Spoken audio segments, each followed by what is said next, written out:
अस्सलाम वालेकुम दोस्तों, उम्मीद करता हूँ आप सब खैरियत से होंगे। ये कहानी है एक उस्ताद की। आइए उन्हीं की ज़बानी सुनते हैं। रात के तकरीबन 1 बजे का वक्त था। सर्दियाँ अपने उरूज पर थीं। मैं मेहरपुर गांव जाने के लिए बस स्टॉप पर उतर चुका था। बस स्टॉप पर मौजूद इक्का दुक्का छोटी मोटी दुकानें बंद हो चुकी थीं। किसी भी इंसान का शुबा तक नहीं होता था। दिसंबर की ठंडी यकबस्ता चलने वाली ठंडी हवाओं ने हर तरफ हू का आलम तारी कर रखा था। मैं बस से उतरने के बाद परेशानी के आलम में अपना बैग घसीटता हुआ सड़क किनारे खड़ा हो गया। नूरपुर जाने के लिए मुझे इससे आगे का रास्ता मालूम नहीं था। 1 मिनट, मैंने अपना तारुफ तो कराया ही नहीं। मेरा नाम हसन अली है और पेशे के लिहाज से मैं एक उस्ताद हूँ। मेरी उम्र कोई 33 साल होगी। शादीशुदा और 2 बच्चों का बाप हूँ। नूरपुर के स्कूल में मेरा तबादला हुआ था। इसी सिलसिले में मैं नूरपुर पहुंचा था। स्कूल के प्रिंसिपल ने मुझे ख़त में बता दिया था कि स्कूल का चपड़ासी मुझे बस स्टॉप पर तांगे समेत मिलेगा, फिर वही मुझे स्कूल से मुल्हका सरकारी रिहाइश में ले जाएगा। मगर वो बेचारा शायद मेरा इंतज़ार करते करते वापस चले गया था, क्योंकि नूरपुर जाने वाली एक बस मुझसे छूट गई थी। दूसरी बस ने मुझे 1 बजे यहाँ लाकर खड़ा कर दिया। धुंध की वजह से हर तरफ बयाबान नज़र आता था। मैं परेशानी के आलम में जहाँ तक मुमकिन था आंखें फाड़ फाड़ कर चारों तरफ देख रहा था। सर्दी से मेरी टांगें कपकपाना शुरू हो गई थीं। ये उस बात का इशारा था कि जल्द से जल्द मुझे अपने लिए ठहरने का इंतज़ाम कर लेना चाहिए, जो कि फ़िलहाल नज़र नहीं आ रहा था। मैंने बैग में रखी टॉर्च निकाली और उसे बटन दबाकर ऑन किया। इतने में मेरे कानों में लाठी टेकने की आवाज़ आने लगी, जैसे कोई बूढ़ा शख्स आहिस्ता आहिस्ता सड़क पर लाठी टेकते हुए मेरी तरफ आ रहा हो। मैंने टॉर्च का रुख आवाज़ की सिमत किया, मगर धुंध की वजह से रोशनी शर्मा कर जैसे वापस आ गई थी। आवाज़ बदस्तूर मेरी तरफ बढ़ रही थी, मगर कुछ नज़र नहीं आ रहा था। काफ़ी देर तक आवाज़ आती रही तो मैं खुद ही बेचैन होकर आवाज़ की सिमत पड़ा। शायद किसी को मेरी ज़रूरत हो, जो मेरी कैफियत देखकर कहके लगा रहा था, और साथ ही अपने चेहरे से लपेटा हुआ कपड़ा उतारना शुरू कर दिया। जैसे जैसे वो कपड़ा उतार रहा था, वो कपड़ा खून आलूद हो रहा था। पूरा कपड़ा उसके चेहरे से उतर चुका था। उसकी खौफनाक शक्ल देखकर मेरे औसान खता हो गए। मुंह पर सिर्फ दांत थे जिनसे खून रस रहा था। ऊपर नीचे के दोनों होंठ गायब थे। नाक की जगह बस गड्ढे थे।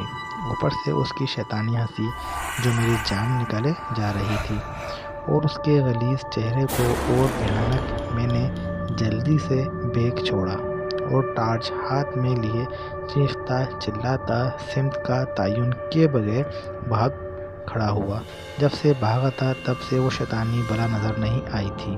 मैं घड़े में छुपा हुआ था कि इतने में एक बार फिर वही लाठी की टक टक टक टक सुनाई देने लग गई, जो एक बार फिर मेरी तरफ बढ़ रही थी। सर से पांव तक जिस्म के बाल मारे खौफ के खड़े हो गए थे। जी करता था ज़ोर ज़ोर से चिल्लाऊं, सारी दुनिया को अपनी मदद के लिए बुला लूं। जो मेरे साथ बीत रहा था ऐसा तो कहानियों में होता है, मगर ज़िंदगी भी तो कभी कभी किसी कहानी का रूप धार लेती है, और फिर ये कहानी अपनी मर्ज़ी का इख्तिताम करती है। मैंने हाथ में पकड़ी टॉर्च लाइट ऑन करके गड्ढे में रोशनी की तो नया धचका लगा। जहाँ मैं गिरा पड़ा था वो गड्ढा नहीं, एक टूटी हुई कब्र थी। मतलब मैं भागते भागते किसी कब्रिस्तान में आ गया था।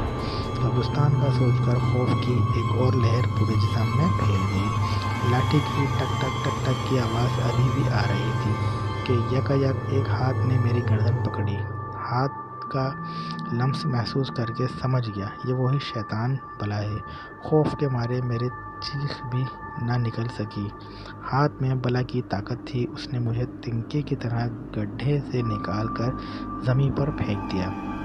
मैंने रोते हुए कहा, मुझे मत मारो, मैंने तुम्हारा क्या बिगाड़ा है, मेरे छोटे छोटे बच्चे हैं। हा हा हा हा हा हा, उसने एक कहका लगाया اور بولا، مجھے پیاس لگی ہے، تیرا خون پینا ہے، مجھے بھوک لگی ہے، تیرا گوشت کھانا ہے۔ رات کے اس پہر جب دنیا سو جاتی ہے تو شیطان اپنے شکار پر نکلتے ہیں۔ آج میرا شکار تو ہے، تجھے میرے ہاتھوں سے بچانے والا کوئی نہیں۔ یہ کہہ کر اس نے اپنا ہاتھ میری طرف بڑھایا۔ وہ مجھ سے کافی دور کھڑا تھا، مگر اس کا ہاتھ لمبا ہوتا میری گردن پر پہنچ چکا تھا۔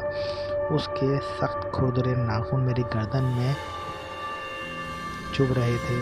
میں نے اس کا ہاتھ پکڑا اور جھٹکا دے کر اپنی گردن آزاد کروائی اور ایک بار پھر کانپتی ٹانگوں سے بھاگنا شروع کر دیا۔ دہشت اور خوف کے مارے قبروں سے ٹکرا کر بار بار گر رہا تھا۔ بھاگتے بھاگتے میری نظر قبرستان میں آگے درختوں پر پڑی۔ وہاں چھوٹے چھوٹے بچے پرندوں کی مانند ٹہنیوں پر بیٹھے مجھے گھور رہے تھے۔ ان کی الوؤں جیسی بڑی بڑی آنکھوں میں بلاغت تلسم تھا جو میری طاقت کو شل کر رہا تھا۔ اس اثنا میں میرا وجود کسی سے ٹکرا گیا۔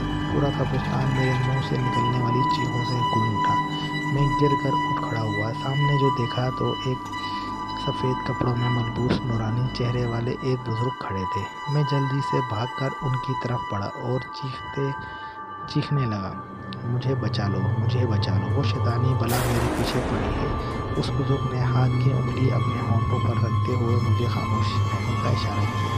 اتنے میں میرے پیچھے وہی شیطانی بلا لاٹھی سے ٹک ٹک کرتی آ رہی تھی۔ بزرگ نے مجھے کہا، بولو، زور سے بولو، حق ہو اللہ ہو، ہر درد کی دوا اللہ ہو، مشکل کشا اللہ ہو۔ جیسے اس کے منہ سے ہو کی آواز نکلی، درختوں پر بیٹھے بچوں نما پرندے پھڑ پھڑا کر اڑنے لگے۔ قبرستان کی فضا ان سے بھر گئی۔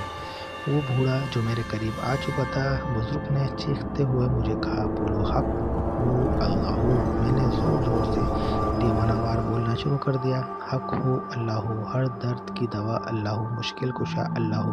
بوڑھے کے ہاتھ سے لاٹھی گر گئی اور وہ سر تھامتے ہوئے زمین پر گر گیا، پھر ایک گدھ کی شکل اختیار کر کے اڑ گیا۔ دل کی بے چین دھڑکنیں پرسکون ہونے لگی تھیں۔ میں اس بزرگ کو دیکھے جا رہا تھا جس کا چہرہ چاند کی طرح چمک رہا تھا۔ میں نے آگے بڑھ کر اس کے ہاتھ چومنے چاہے، مگر وہ تو ہوا کی مانند کھڑا مسکرا رہا تھا۔ پھر وہ مجھ سے مخاطب ہوا، بیٹے، انسان کے اندر خوف اور ڈر پیدا کر کے اس پر قبضہ کرنا شیطانی طاقتوں کا سب سے بڑا ہتھیار ہوتا ہے۔